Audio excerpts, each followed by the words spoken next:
ආයිබෝවන් රිසිරහස් YouTube නාලිකාවට ඔබ සියලු දෙනාම ඉතාමත් සාදරයෙන් පිළිගන්නවා. මේ වීඩියෝවේ මම සාකච්ඡා කරන්න බලාපොරොත්තු වෙන්නේ මේ වසරේ සිදුවෙන තවත් ඉතාමත් වැදගත් ග්‍රහමාරුවක් පිළිබඳව. මේ ඔක්තෝබර් මාසයේ 18 වෙනිදා ගුරු ග්‍රහයා කටක රාශියට ගොස් උච්ච වීමක් සිද්ධ වෙනවා. මේක ඉතාමත් වැදගත්. මොකද ඒකට හේතුව තමයි කටක ලග්නයට ගොස් මේ ගුරු ග්‍රහයා තමන්ගේ බලය වැඩි කර ගැනීමක් තමයි සිද්ධ වෙන්නේ. සිංහ ලග්නයෙහි ඔබට මේ ගුරු ග්‍රහයා කියන්නේ යෝගාධිපති ග්‍රහයෙක්. ඒ කියන්නේ ඔබට විශේෂයෙන්ම වාසිදායක තත්ත්වයක් ඇති කරන ග්‍රහයෙක්.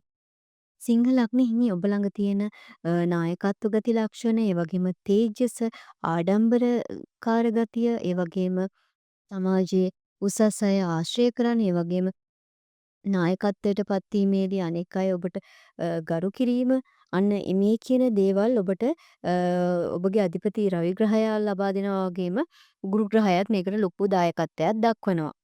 ඒ වගේම ඔබ සිංහ ලග්න හිමි කාන්තාවක් නම් අනිවාර්යයෙන්ම පවුලේ නායකත්වය බාරගෙන ඇති.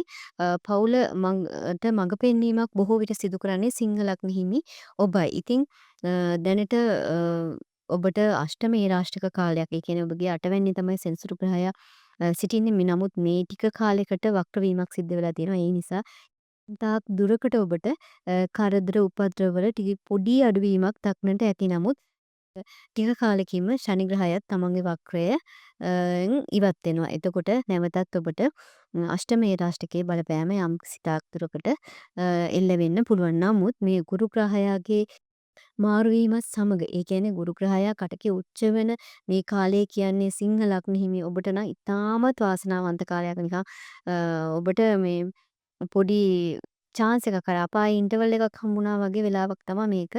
ඉතින් මේ වෙලාවෙන් ප්‍රයෝජන ගන්නවා කියන්නේ ඔබ දිනුම් කියන එක තමයි. ඉතින් ඒ නිසා මම දින වකවානු සමග විස්තර කරන්න. ඒ දින වකවානු හරියට මතක තියාගෙන වැඩ කරන්න. එහෙම නැතුව ගියොත් ඔබ අමාරු වැටෙන්න පුළුවන්. මේ ඒ රාෂ්ටකය අෂ්ටමේ රාෂ්ටකයේ තියෙන කාලේ ඔබට ඔබ අර කාටවත් නෙවෙන්න කැමති නෑනේ. ඒ වගේම තමන්ගේ ගෞරවය අහිමි කරගන්නත් කැමති නැති පිරිසක් නේ. නමුත් ඔබට තමන්ගේ ගෞරවයට, තමන්ගේ කීර්ති නාමයට, ඒ වගේම තමන්ගේ දක්ෂතාවයන්ට මේ සෙනසුරුගෙන් හානි පැමිණෙන්නේ නැති ඔබට සාමාන්‍යයෙන් කෙනෙක්ගෙන් සමාව ඉල්ලලා සමාව ඉල්ලන පුරුද්ද අඩුයි.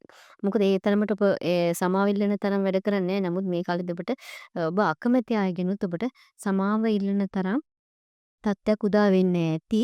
ඔබගේ ළඟම සමීප අය ඔබගෙන් වෙන් වෙලා යන තත්ත්වයක් උදා වෙන්නත් ඇති. ඒ වගේම පවුලේ අය අතර අවබෝධය අඩු වෙන්නේ නැති, ගැටුම් ඇති වෙන්නේ නැති, මෙන්න මේ වගේ තත්ත්වයක් තමයි දැනට සිංහ ලග්නෙහිමි ඔබට මුහුණ දීමට සිදු වෙලා තියෙන්නේ. නමුත් අර අපායේ ඉන්ටර්වල් එකක් හම්බුණා වගේ ඉතාමත් වාසනාවන්ත දින 22ක් ඔබට හම්බ වෙනවා. ඒ තමයි මේ ඔක්තෝබර් මාසයේ 18 වෙනිදා ඉඳන් නොවැම්බර් මාසයේ 11 වෙනිදා දක්වා දින 22ක කාලයක්. ඒ කියන්නේ බලන්න 18 වෙනිදායින් පස්සේ මෙච්චර කාලයක් ඔබට කොච්චර උත්සාහ කරලත් හරි ගියපු නැති ඇතැම් වැඩ කටයුතු අ, සිද්ධ වෙන්න, ඉෂ්ට වෙන්න පටන් ගනී. ඉතින් ඒ වෙලාවේදී අනිවාර්යෙන් ඒ දේවල් කරගන්න. ඒ වගේම තමයි සමහරකට බ්ලොක් වෙලා තිබෙන විශාල මුදලක් වගේ දෙයක් ඔබට ලැබේ. සමහරකට ඒක ණය මුදලක් වෙන්නත් පුළුවන්. ඒ දේවල් ඔබ ඉතාමත් බුද්ධිමත්ව ආයෝජනය කරන්න, තමන්ගේ ජීවිතයේ දියුණුවට යොදා ගන්න, වියදම් කරන්න. ඒ වගේම දීර්ඝ කාලීන ප්‍රශ්න තියෙන්නේ නැති ඒ දේවලුත් විසඳේ. ඒ වගේම තමයි මේ කාලෙදී දරු සම්පත් සඳහා උත්සාහ කළොත් ඒ සීනත් සඵල වෙන්න බොහෝ ඉඩකඩ තියෙනවා. ඒ වගේම ඔබට දරුවන්ගේ අධ්‍යාපන කටයුතු වෙන සමහරකට වෙනත් පාසලක් වෙන්න පුළුවන්. එහෙම නැත්නම් හොඳ පාඨමාලාවක් වෙන්න පුළුවන්. හොඳ ගුරුවරයෙක් වෙන්න පුළුවන්. අන්න ඒ වගේ දේවලුත් ඔබට ලැබේ, හම්බ වේ. ඒ සඳහා උත්සාහ කරන්න. ඒ වගේම තමන්ට සෞඛ්‍යමය ගැටලුවක් තිබුණා නම් ඒකටත් හොඳ ප්‍රතිකාර කරන්න වෛද්‍යවරයෙක් හම්බ වෙන්න පුළුවන්. එහෙම නැත්නම් මාර්ගෝපදේශනයක් ලැබෙන්න පුළුවන්. හොඳ ප්‍රතිකාර ඖෂධ ලැබෙන්න පුළුවන්. ඉතින් ඒ සඳහා උත්සාහ කරන. ඒ වගේම තමයි රැකියාවේ වෘත්ති යම්කිසි වෙනසක් සිද්ධ කරන්න ඔබ අපේක්ෂා කරනවා නම් මේ දින 22ක ඇතුළත කරගන්න. ඒක ඔබට වඩාත් හොඳ යහපතක් සිදු කරයි. ඔන්න නැවතත් ගුරු ග්‍රහයා කටකයේම වක්‍ර වීමක් සිද්ධ වෙනවා නොවැම්බර් මාසේ 11 වෙනිදා.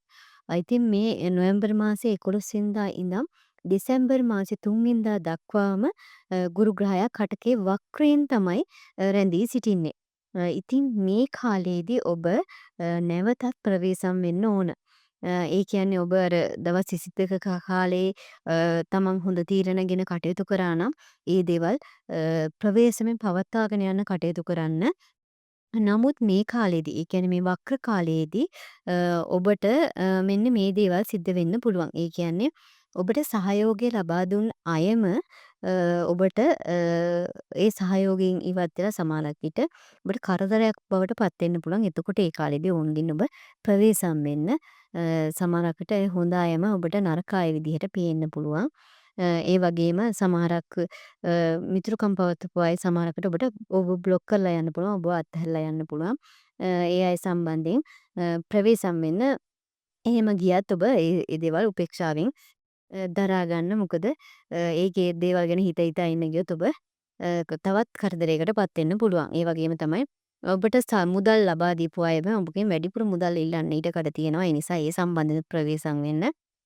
ඔබ ගොඩාක් විට හොඳ මනුස්සයා කියලා හිතපු පුද්ගලයාම ඔබව රැවටීමට ලක් කරන්න ඉඩ තියෙනවා. ඒ නිසා ඒ අය ආශ්‍රය කරද්දිත් ටිකක් ප්‍රවේශමෙන් කටයුතු කරන්න.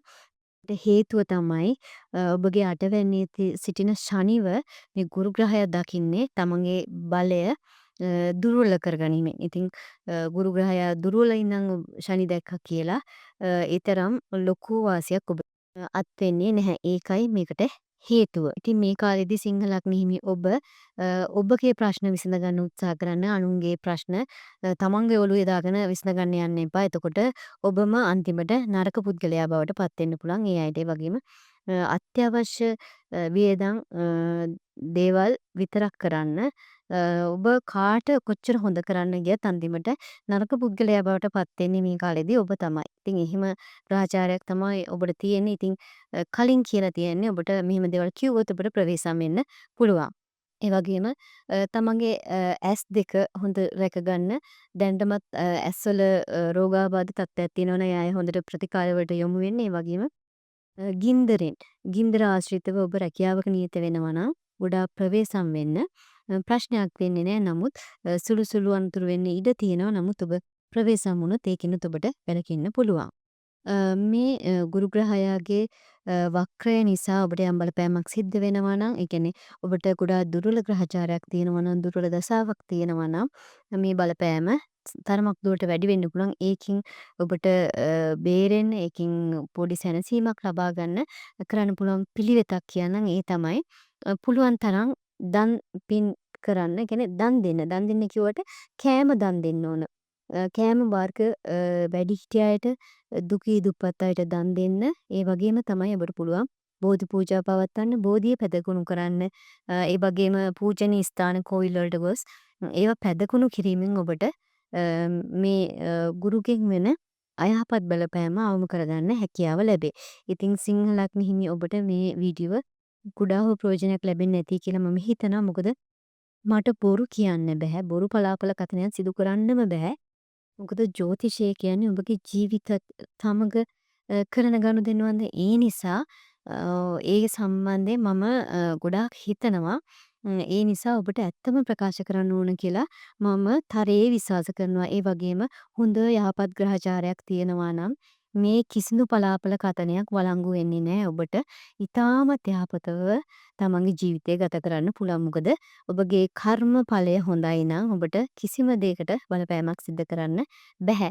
ඉතින් සිංහ ලග්න හිමි ඔබටම ආවේනික වීඩියෝ රැසක් මම අප්ලෝඩ් කරලා තියෙනවා. ඒව නරඹන්න. එතකොට ඔබට මේ දුෂ්කරතා මගහරව ගන්න මොනවද කරන්න ඕනේ කියන නිගමනයකට ඔබටම එළඹෙන්න පුළුවන්.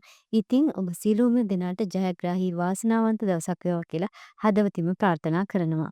දැන්